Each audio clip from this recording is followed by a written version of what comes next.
Welcome y'all to Robin on the Farm. If you're in the mood for a really good fall treat, but want something a little bit more special than just the plain old pumpkin bread, well, this butterscotch pudding pumpkin bread is one to try. This is absolutely delicious. Lots of fall flavor, really yummy snack. Okay, so to make this really easy quick bread, I'm gonna start with 1 3/4 cups of all-purpose flour. Okay, so that's just plain flour. 1 3/4 cups. You don't want self-rising flour. You don't want your bread flour. You can use bread flour, but you don't need it in this recipe. Okay, so 1 3/4 cups of flour. Now, I'm gonna leave you the printable recipe, and I'm gonna leave you this recipe in cups and spoons like I'm making it, and also in grams if you'd rather make it that way. Okay, after the flour, now it's time for the butterscotch pudding. This is one 3.4 ounce package of this butterscotch pudding. Now, we're not gonna prepare it or anything like that. We just want the powder. So, this is an instant pudding. I've never tried it with the cook and serve, and I've never tried it with the sugar-free. So I'm not sure about using those varieties, but this one works great. So I'm just gonna add this entire package of this butterscotch pudding. This butterscotch pudding is gonna give us a really good caramely flavor. Pumpkin and caramel goes great together. If you've ever had a pumpkin caramel cheesecake, you know it's good. Okay, after that, I'm gonna add 1 tablespoon of baking powder. Make sure that your baking powder is in date. It's one of those things that you really can't just store in the freezer and think that it's gonna stay good forever. You have to buy this fresh. So be sure that it's in date or your bread isn't gonna rise properly. And after your 1 tablespoon of baking powder, then you want 1 tablespoon of baking soda. Don't get the two confused because it will be really strong of baking soda if you use a tablespoon. So 1 teaspoon of baking soda. Now I'm gonna add 2 teaspoons of this pumpkin pie spice. I love the pumpkin pie spice. I use a ton of it at this time of year. If you don't have any, I'll leave you the substitution for this pumpkin pie spice. I'll leave you how you can make your own with some cinnamon and nutmeg. I'll leave that in the printable recipe. So I'm gonna add 2 teaspoons of this pumpkin pie spice. I'm getting a little low on mine. I need to probably just make some more of my own. Okay, 2 teaspoons right on in there. Next, I'm gonna add 1 teaspoon of ground cinnamon. This is really good flavored bread. This is the part of the recipe that you can really spice up if you want to. I like using the 2 teaspoons of the pumpkin pie spice and the 1 teaspoon of the cinnamon, but if you really like a lot of those fall flavors, you can add in some more nutmeg, ginger, more cinnamon, whatever you want to do. It won't mess up the recipe at all. It'll just give it more flavor. So I'm just gonna whisk these together really quick, and then we're gonna add our wet ingredients on top. I love making quick breads because they're so versatile. You can eat them for breakfast, you can eat them as a snack, as a dessert, and they're so quick and easy to make. You really can't go wrong making quick breads, especially at this time of year.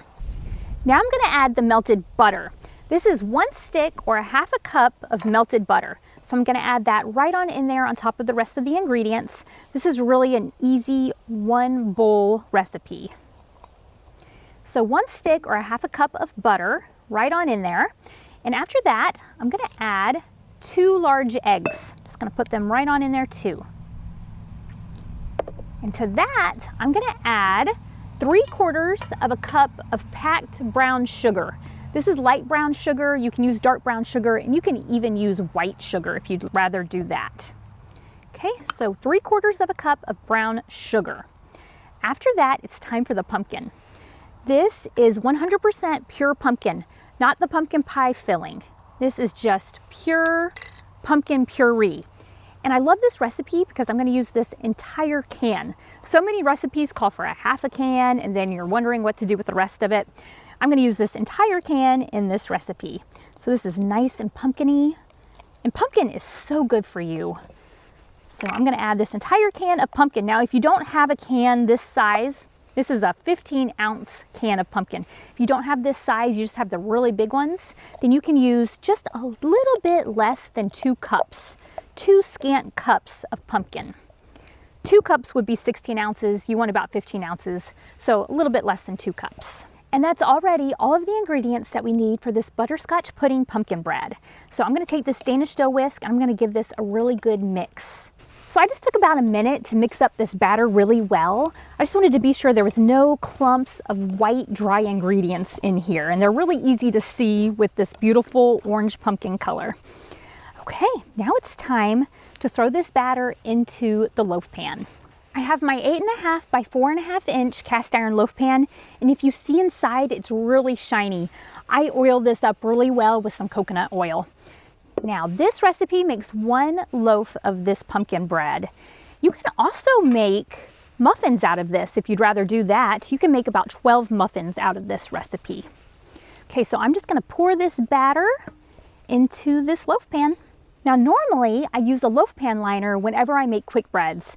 I'm so sad because I'm making so many quick breads this time of year that I ran out of my loaf pan liners. I thought I had more, but I ran out. So I do recommend using a loaf pan liner over just greasing or oiling your loaf pan. It'll just make it easier to get out any of those quick breads that tend to stick. And it also makes cleanup a lot easier too. Now that I have this batter in my loaf pan, I'm gonna put this in the oven to bake. I have my oven preheated to 350 degrees. I'm gonna throw this in right now and I'm gonna let it bake for about an hour. It could be anywhere from 55 to 65 minutes. When you think yours is done, do the toothpick test and just make sure that it's baked all the way through.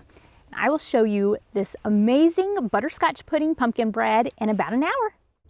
If you're looking for some fun gift ideas, these are our handmade beeswax bread bags that my daughters and I make together here on our farm. They are great not only for breads and fresh baked goods, but also for cheeses and produce. You can find them on robinonthefarm.com. Here's my butterscotch pudding pumpkin bread. It smells so good. My home smells so good. I let this bake for about an hour at 350 degrees. Mine got a little bit brown on top, but I think it's gonna be great.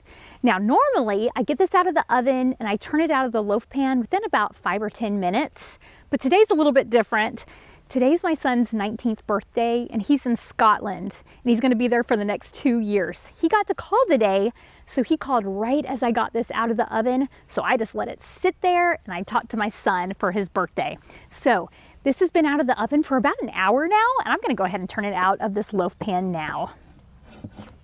Okay, it slid right out.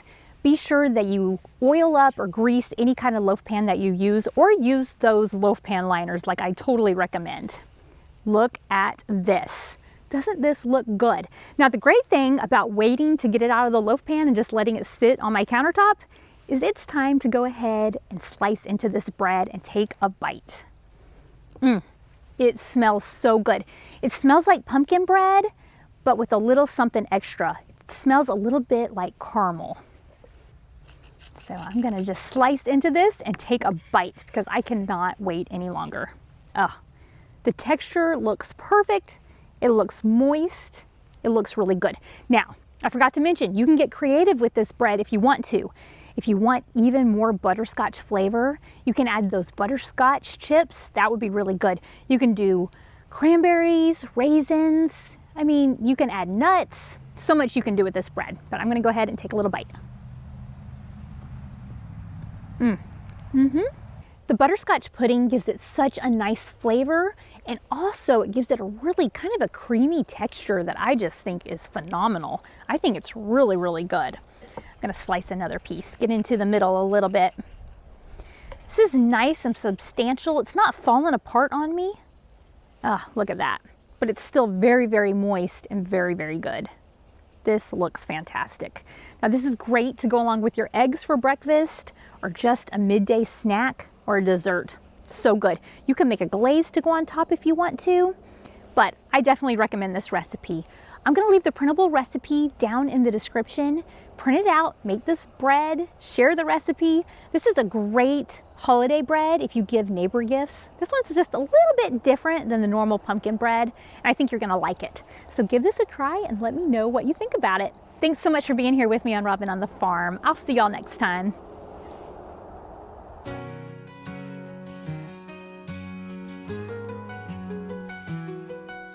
Robin's in the kitchen, dough beneath her hands, wheat from the fields and eggs from her land. Sunlight through the window, a warm golden glow. She's working hard to make that dough.